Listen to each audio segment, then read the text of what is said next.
Wander Wealthy Podcast, episode 123.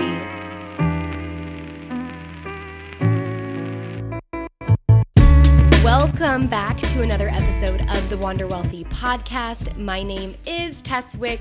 I am the host. I am the founder of Wander Wealthy, which is a platform, a coaching experience, especially if you work with me, for online coaches and other service-based entrepreneurs who are looking for more education, better financial literacy in both the very specific money, math, and financial applications of their business, but also the money mindset piece. So I love to bring the two together and to provide a truly transformational experience for my clients. So we are live in the Wealthy Entrepreneur group right now. And if you are here joining me live, go ahead and give me a hello. Let me know if you have any questions on this episode, which we are going to be talking about why your business needs an emergency fund.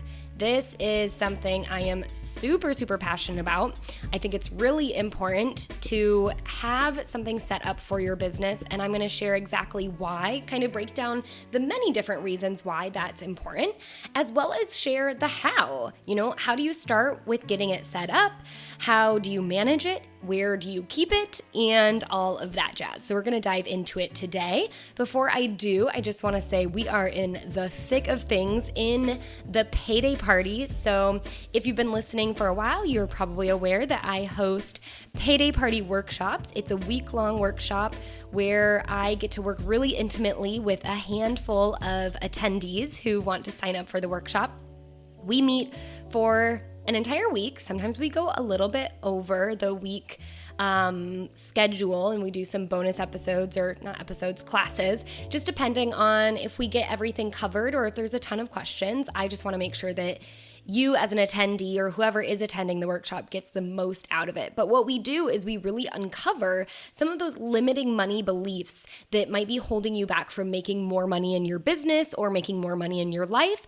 And we also start setting some purpose-driven revenue goals. The reason being is because it is super important for your subconscious mind and your ability to attract and manifest, or even if you have to think of it practically, seek out those new opportunities from a making money standpoint to come in.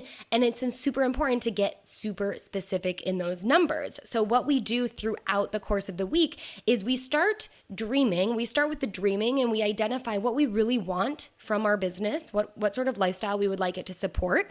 We break down some of the limiting beliefs and those voices in your head that are, negatively influencing you, telling you that's not possible, or people like us don't make that type of money, and all of those things. We break that down. I give you some exercises on how to work through those limiting beliefs and those negative emotions that come up. And then we go into some of the more tangible pieces of actually putting pen to paper, getting the numbers that align with our dream goals, but also the goals that we ultimately would like to reach, in that very next step, as well as what do we need at this time. So we get really specific, and then we build out a system that supports these goals and makes it really easy for you to already be profitable in your business, starting as early as the day that you learn the system, and then going from there, enjoying the Payday Party. So it's the Payday Party workshop because it teaches you how to feel more empowered and have more fun and see that managing your money can be easy and rewarding. And I do Payday Parties twice every single month. And then every quarter I have a champagne Payday Party, which I talk about more in the workshop, as well as how to just know what's going on in your business to make better decisions for you going forward. So if that sounds like something you wish you could have gotten in on over the course of kind of the last week and the first week of September, don't you worry. I'm hosting another Payday Party at the end of September to prepare us for going into the final quarter of 2019. So what can you do in those last 90 days? We're going to start it off with identifying your purpose-driven revenue goals and see what sort of opportunities are out there for you, and open up your subconscious mind and your awareness to bring in and say yes to those new opportunities. So if you want to get in, you can go to wanderwealthy.com/party. You can get on the wait list. Registration should open about a week before the actual party takes place, and the party is going to take place starting on September 23rd. We should be able to get through all of the material over the course of that week because there are no random holidays happening like they did this last time. But of course, if we need to, we can add on additional days as well. But all you have to do is join September 23rd and then join all of the live classes, especially if you want to get live coaching. Otherwise, you don't have to attend live. You can submit your questions and I'll make sure to answer them in the following classes. So it's super fun, a very intimate experience, and a really great opportunity to define your financial goals and be able to put that awareness out there, open up your awareness for new opportunity, having those specific numbers and understanding what might have been holding you back in the past, and how can you totally change those beliefs and rewire your programming for new abundance, better opportunities coming forward. So wanderwealthy.com/party if you want to get in there. That's where, we've been talking a lot about this idea of building an emergency fund and how it can happen. So I'm going to walk you through a lot of it today, but though that's just one of the pieces that we really expand on in the Payday Party as well. Okay, let's talk about why your business needs an emergency savings fund and where it's supposed to be, how you're supposed to set it up, all of that jazz. So we'll start with the why. I think that's always important. And I would say I actually have 6 different main reasons, but the very, very number one reason is because of the unpredictability of running an online service-based business. It's really great to have clients on retainer and to know that, you're getting paid a regular set amount. And if you can get your business to that point, that is amazing. That's wonderful. However, there's still going to be most likely ebbs and flows in your business. Some online coaches run launches, they do group coaching, they do online courses, and they prepare and then launch those courses. Others will just sign clients here and there. And so you might have pretty significant high revenue months, but some months might be really high and some months might just be kind of average, and you want to be able to manage that.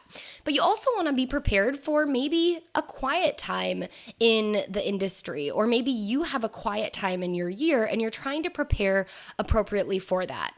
Also, the fact that there could just be random emergencies that happen where your revenue drops. Maybe you're not able to work, and because if you're an online business owner or you're kind of the main employee of your business, you're the owner and the operator, and you aren't able to be at work, then again, your revenue will likely drop out. And so having an emergency fund, having this fund set aside, it is not responsible for paying bills. It is not responsible for paying your salary. It is literally a savings fund that is slowly growing and maybe has grown to a point where now you just have to put it into maintenance mode. So you're not regularly contributing to it. It's just there. But whatever it is, you have this chunk of money sitting there so that if you do have a slow month, or if it's just one of those months that is slower predictably, but you were expecting it, or maybe you're not able to work a certain month or as much during the month, this is where you can essentially take money to supplement the lack of revenue that you would get in your business. Therefore, you can still pay business bills, so you'd be able to send some money from that emergency fund to the bill pay account that you might be having, or to pay off any business-related credit cards. And you could also pay your own bills and, give yourself a paycheck, even though you might not be actively working in the business and creating as high of a revenue month as before. Or, you just know that this month isn't as high of a revenue month, and you're able to then supplement your income from this emergency fund that you set up through your business. So I often give my clients a couple options when it comes to this reason for having an emergency fund. Especially if your personal pay is pretty reliant on your business's income, then in one case, you can actually just have your own emergency fund at your personal bank account. So this is not within your business bank account. This would be your personal bank account, and you would have your own emergency fund that you've been saving up for, maybe even before, if you were in a traditionally employed 9-to-5 job and then you transitioned and you built up this emergency fund so you could have that in case your business did encounter low months. Then if you were in a low month from a business standpoint, from a revenue standpoint, you could supplement your personal income, how much you need to pay your personal bills, nothing to do with your business, with your own personal emergency fund. So that's option A. Option B is to have an emergency fund in your business. And I do think this is technically the better option because your business is also going to need some money to cover its own costs, let alone yours. So you can do one, you can do the other, or you can do a little bit of both. But the first reason why it is so important to have an emergency fund in your business, at the very least, is to cover the decrease in revenue so you can supplement your own personal income if you have to, but also being able to cover business bills that are still probably running through your system or getting put on a credit card or getting paid with a debit card, and you're going to need money to cushion that. So that's the first reason. The second reason is actually because you might have inconsistent expenses. So if you have a business that is set up that has pretty regular income, or even if it does have irregular income, you might also be running a business where you have random or some of those months where expenses are rather high. I run into this a lot with my clients because they might be preparing for a launch. And so they might have a big income month, let's say in March, but all of their launch related expenses actually happen before the launch in February. Or maybe they actually have pretty low launch related expenses. So it's not that big of an uptick in terms of the expenses for the launch, but because of the launch, for the people who sign up for the launch in March, then they actually host a retreat or some other kind of bigger high expense event. And that's not until, let's say, August. And so they're trying to prepare for some of these random higher expense months. And in addition to that, if it's not something that they can predict and they're really trying to prepare for that proactively, it also could just be something literally comes up that either they forgot about and haven't budgeted for, or something comes up that just happened and they have to pay some sort of liability to something. We wouldn't want to do that, but maybe that would happen. Or maybe their computer totally breaks and they have to buy an entirely new computer, because you can't work without a computer when you're an online business coach or an online service-based entrepreneur. And so these types of things, whether it's being able to predict for it, in which you could have a separate fund. It wouldn't have to be an emergency fund because you knew these expenses were coming. And I've talked about this before in a previous episode. I'll try to find it for you guys. And at the very least, I'll put it in the show notes, which you can find at wanderwealthypodcast.com/podcast/episode 123. Oh, I love that the podcast episode is number 123. Okay. Anyway, you might put your money preparing for expenses proactively, preparing for those high income months or high expense months, in a separate savings account that's not emergency related. But if you just wanted to do double duty, at least for the time being, you would create an emergency fund account, which would then buffer or supplement those months where you need more money for some of those higher expenses. Does that make sense? I hope that makes sense.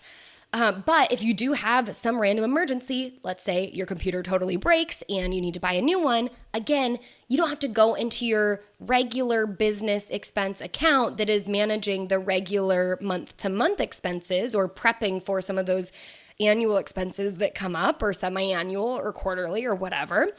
Because then you'd be taking from yourself and taking from those expenses and the amount of money that's been budgeted for the predictable expenses. So instead, we'd want to supplement that from our emergency savings, assuming we have it. That's what you would use your emergency savings for. And that's exactly why we all need one, because we're going to have random things that are going to pop up.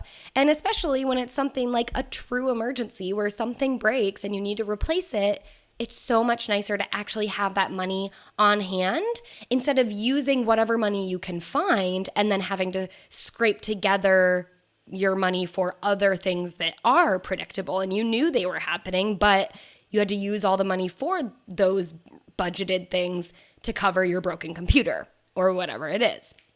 So that's the second reason is you might have inconsistent expenses that you need to plan for, but you want to plan and budget for them in a separate account because you want your kind of month-to-month regular bills coming out of one account. But also you want to be able to plan for the unexpected, the true emergencies that are probably going to pop up. So having an emergency fund is also important for that. And I think if we could summarize both of these first 2 points, it's just that business is unpredictable. And I think as business owners, we all get into this business knowing that, but we oftentimes don't really prepare ourselves for that. And so this is the biggest way that you can prepare for that, is just knowing that you're going to have some money set aside for these unpredictable things, whether it's a low income month or it's a high expense month. So those are probably the first primary two reasons, and they're pretty practical, pretty obvious, I would say. The last 4 reasons that I have are more, they're more in alignment with just the fact of being an empowered business owner, especially the women out there. I think this is important for when it comes to emergency fund for women to have, whether you're a business owner or not. This is just my passion across the board, is to help women be financially prepared and have that financial security so that they can be empowered to make decisions that are in their best interest. So the first one of the last 4, so let's just call it number 3, is to be able to say yes to new opportunities.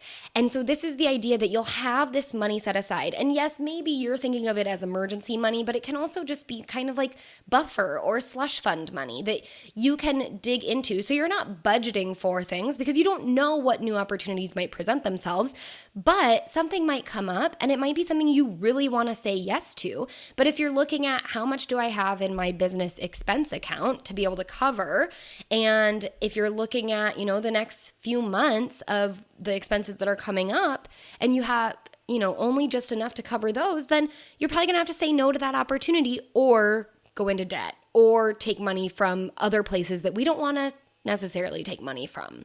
So instead, why don't we proactively start saving into this fund that grows and grows and grows so that we can say yes to opportunities, so that we can say yes, and then we can transfer that money from this big savings account, which is for emergencies, but also for just the unexpected. Maybe we should call it the unexpected savings fund instead of the emergency savings fund, because then I think emergencies make people think like, oh my gosh, it has to be an absolute emergency and it has to be a bad thing in order for me to say yes to it. So let's call it the unexpected savings fund. So if you have something that you really want to say yes to, and it's a new opportunity that's going to take you or your business to the next level, but you are looking at, your budget and the money that's coming in regularly, and you're thinking, I'm not going to be able to say yes under these conditions, then you can look to this fund, and if the money's there, that's going to get you one step closer to being able to say yes. And I think that's so important, especially for us business owners who have a lot of opportunities presented to us. And we know that we have to say yes and no to certain things. And I would say for the most part, I do work with my clients in kind of turning on their no button and saying no a little bit more, because I find, especially in business, we say yes to everything if it has to do with a business expense. But I also find that there's people that are the exact opposite of the equation, and they pretty much say no to everything and they don't allow anything because they are being so frugally minded. And in this case, this would be a really healthy way to be able to say yes to certain things that truly feel like a yes. So the third reason why you would want to have an unexpected savings fund is to be able to say yes to new opportunities. And this gets me into the fourth reason, which is to allow you to take a little bit of risk, or even a lot of risk. I think this is a big thing when you look at especially when you look at the gender dynamic between men and women, is women are much more calculated in the risks that they take. So if they do take risks, they usually are more successful, but a lot of times women are a lot more reserved because they go into the nurturing standpoint of, I need to save and hold on and be really risk averse. And we are definitely programmed from birth to be a lot more risk averse and more nurturing, and not being willing to, essentially, if you think of like tribal, way back in Paleolithic era, we wouldn't be the ones going out and, potentially getting killed. We'd be staying home and taking care. Now, there are different cultural dynamics that did swap that, and the women were the warriors. If you think of, I think it's the Vikings. But for the most part, we are wired and programmed to be more of the nurturers. I mean, just look at like female-focused toys. So in that regard, men are rewarded for taking risks. Women are advised to stay away from risk. So we don't tend to take risk. And it's also the idea that, if we want to take risk, we need to have the funds available to us.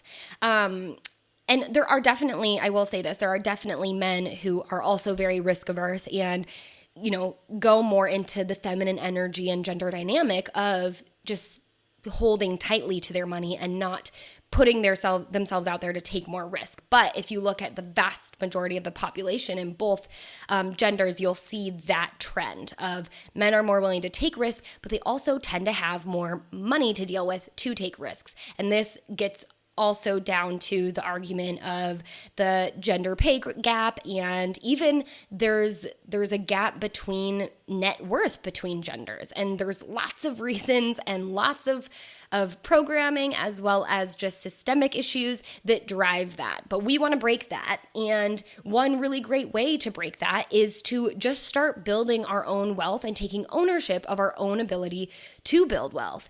And especially as female business owners, what is actually, unfortunately, but also quite ironically comical is many of us might get out of the traditional workforce because we are frustrated with the gender pay inequality. And yet I find, and research shows, that women continue to undercut their prices and their value. And so if you have a female online coach that specifically works with, a certain population, and they're a money coach, let's say, and then you have a male, and you take the average of the two genders, but they're, pretty much working and doing the same job, the male will charge more than the female. And that's entirely based on what we decide our prices should be. And so that's really interesting that we still carry this through. And I definitely would suggest it is from our programming, not necessarily, from anything else. We know we should charge more, and yet we go into that undercutting. And so it's super important for us to take control of that and understand from a pricing dynamic, but also from an ability to save and build wealth and know that we are able and capable and it is safe for us to do so. And in one of those aspects, it's to save this unexpected savings fund so that we can continue to take risk. Because from the male side, whether you're looking at male business owners or just men in the workforce in general, they're more likely to take risk. And if you think of it in terms of investing and you look at that, then they're taking risks. So they're putting, themselves out there more to potentially get shut down or to potentially lose money. But the more risk you take, the more likely you are to get rewarded. So it's either, hold your cards close to you and end up kind of coming up okay, or, not taking much risk at all. And so you might end up losing money or losing out on whatever opportunity, or take the risk and just be willing to fail in a way. And so those are two different mindsets that come from the two different genders. And it's definitely not cut and dry. This is a generalization, but generalizations are often based on trends and data. So my point here is, when women have more money, they can take more risk. They're more willing to take that risk, and they're more willing to attempt something even if it's going to fail, but also put themselves out there for the chance to get that higher reward. So the idiom that we all hear is high risk, high reward. But if we're not willing to take risk, then we will not be rewarded respectively. And so that's why, having this fund in your business or outside of your business, but even in your business, so that you can, say yes to those opportunities, but also say yes to opportunities and maybe take a risk when you don't really know. Because I think we look at opportunities as either, this one is a sure thing. I know it's going to get me more money. I know it's going to put me out there. It's definitely something I want to say yes to. And sometimes we can't because we don't have the money. So we would want to have that fund so that we could. But then there's the other opportunities that present themselves that we aren't sure of. But if someone has that money, they would be more likely to be able to still say yes to those things that they're not sure of. So having this fund set aside so that you can say yes to the risky things is going to help you enormously and tremendously. Okay, the fifth reason why is actually so that you can protect yourself. And whether that's like physically protect yourself, which in business is a lot less of a need, I would say, especially if you're running an online business, but would still be great. But also so you can mentally and emotionally protect yourself.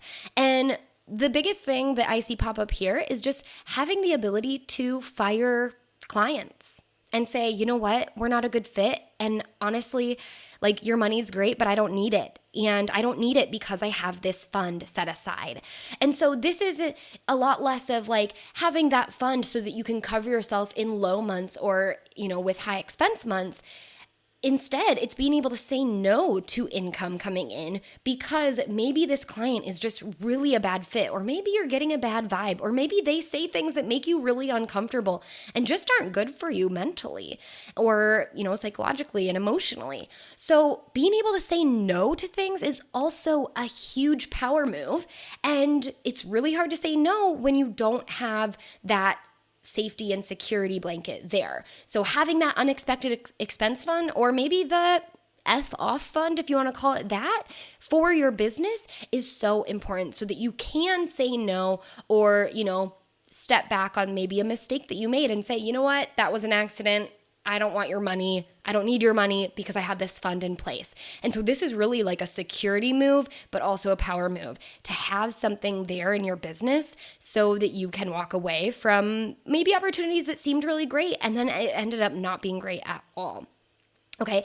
And the last one is just pretty plain and simple, but it's the ability to make a change or to rebrand or to do something big and drastic. And it's kind of in the same vein of being able to say yes to an opportunity or being able to take a risk where you don't know the answer or being able to say no to a client. It's kind of in the same vein, but it's really just opening it up a little bit more broadly and saying, hey, here's some money over here. So don't feel like you can't try something new. You can't change up your branding, or you can't try to do a new service offering or offer a new course or literally anything. Maybe you just want to change your entire business. And so having that fund there is going to allow you to be able to say yes to those things. And obviously you want to think about it and think if it's a good decision for you. But one reason why you might not make that move that would be in your best interest is because of the lack of money. And we don't want that to be a reason that holds you back. And so having a fund, whether you call it an F-off fund, an emergency fund, an unexpected expense fund, a slush fund, literally, I don't care what you call it. We actually call it in what I build with my clients is just their profit account. So however you want to call it what you will, but have that extra money set aside and give it to yourself before you spend a bunch of money on your business. Give it to yourself first. This is kind of in alignment with the profit first method of paying yourself first, or in the alignment with the general, what is it? Not the Millionaire Next Door, Richest Man in Babylon, where he talks about, and this is like an old book, but he talks about paying yourself first. And it's the idea of giving yourself a little bit of money basically for your future self so that you can do things with that money in the future before you go and just spend it all today. So you're really essentially buying yourself time, freedom, and opportunity there. Okay, so that's why. And there's a lot of reasons why. So I don't see any reason why not to. And I wanted to make sure we started out this episode, or we filled the bulk of the time today with that, because if you walk away with anything, it is just to have a really solid reason why this is a good idea for you, and it's a really wise decision to make for yourself and a wise move to make for your business. Okay, so now it's, how do you do it? Well, you can join the Payday Party, and I'll walk you through how to utilize a profit account to give this money to you, and specifically where you might keep that profit account. But I'll give you a little bit of a sneak peek here today. So the first thing, and if you don't have the system that I teach, or if you don't have Profit First, if you've read that book and set that system up, if you don't have those set up in your business, then at the very least, I would just suggest to open up a savings account, whether that is inside of your business or in a separate business bank account, like maybe open up a secondary business bank account and then have a savings account there, or maybe it's a personal savings account. And whether it's attached to your personal business or your personal checking account, or you have a high yield savings account that you open up through Ally or through Betterment or wherever you want to open up, but it's just a savings account that is out of sight, out of mind. And that's what I would recommend if you are doing it in a personal account. But just open up an account wherever it is. And then every time you get paid, I want you to take a small percentage. So if you're not used to essentially paying yourself first out of your business revenue, then you want to start small. So I would just start with 1%, maybe 2%, but if you don't have a lot of money left over so that you aren't able to cover your expenses, then start really small and do 1%. So 1% of the money that you make every month, before you go to spend it. So maybe you have to do this with every time you get paid, every time you get a deposit, or every time you charge a client. Then you log into your bank and you send 1% of the amount of money that gets deposited into your bank over to this separate account. This is going to help you make sure that you have that money set aside, and it is building, and it is building regularly, and you're not going to be able to spend it. So yes, you might have to cut a couple things out. If you are spending 100% or even, most of your money, even if you're saving for taxes or maybe paying yourself a little bit, but then you're spending the rest, we need to wedge in there a little bit to give yourself some, what we would call profit, but also this is just like your slush fund money to put wherever you want. So if you're spending everything else, then you might need to wedge it in there. And that means you might need to look at your spending in your business and say, okay, what's got to go? Or what could I temporarily cut out while I'm building up my income in the meantime? And this is going to also be the very, very, very start to your process of building a really healthy and sustainable business from a financial foundation level. And that is super important if you plan to grow and scale and take this business, whether it's part-time or a side hustle, to full-time, or just take it from a one-man show to a multi-man show, or take it from a multi-man show, multi-woman show, to a, $1 million corporation. We need to get you a healthy financial foundation to start from. And so this would be the first step, and it's a small step, and that's really great because then you have no excuse not to do it because it's super easy to implement. So just start with 1% of the revenue that's coming in. Maybe you log in twice a month and have your very own Payday Party, and you just take 1% and send it out to this special account and call it whatever you want it. I call it my profit account. You can call it whatever. So like I had mentioned, let this double as my profit account, which means I do take distributions from it on a quarterly basis that is for my own personal interest of spending. That is the reward that I receive as a business owner, but I leave some money in that account to serve as an emergency fund. And then eventually, as that builds up, I actually have my clients separate the two accounts so they do have a specific emergency savings or unexpected savings account, and they also have their profit account. So they can take profit distributions without worrying about eating into some of the fund that's been building up there. But to start, just start small and start with one account. And then you want to know essentially, where do you keep this account? And so like I had mentioned, you can keep it in your business bank account. So maybe you just have one business bank account and that has your checking account and you have a savings account. I would potentially recommend getting an alternative savings account through another business bank account or a separate, personal savings account that you have set up, because you might need to use your business savings account for taxes. If you're not saving for taxes, you definitely want to make sure you are. I can't tell you how many clients I work with where the very first thing we have to do is essentially find ways to scrounge up money so that they can cover their tax bill that they hadn't been saving for. So that's the first thing you want to make sure you're doing. And so that's where I would put money if you have a savings account available to you. Now, if your bank allows you to open up multiple savings accounts, then you could just open up another savings account and put your little profit or emergency fund 1% into that account. And that would be a great place too. But another reason you might want to actually hold your profit and maybe even your taxes account, just depending on what it looks like, outside of your bank is from a liability issue. So the reason why we have LLCs and the reason why we set up business bank accounts is to protect our personal wealth from our business. So if you're banking under one umbrella, and even if you are an LLC, but you're banking and your business income and then your personal bills are all getting paid out of one umbrella, one bank account, that's going to cause many problems for you. I think it's going to make bookkeeping really confusing and tax time really confusing, but it also leaves your wealth susceptible to someone who might want to try to come after you. And hopefully that's not the case. And we definitely don't want that to be, but just to make sure that all of your I's are dotted and your T's are crossed and your boxes are checked, however you want to say that, you might want to have a business bank account separate from your personal bank account. So when you set up a business bank account, it doesn't do that much, and there's not really a requirement to have, although it can make you look more professional and it can provide some legal protections because it's basically a bucket for the money that comes into your business and goes out of your business. And so if someone is coming after your business and you have an LLC or you're an S Corp or another corporation, then you're going to be protected. Like your personal wealth and the money that's sitting in your personal bank account is protected from your business.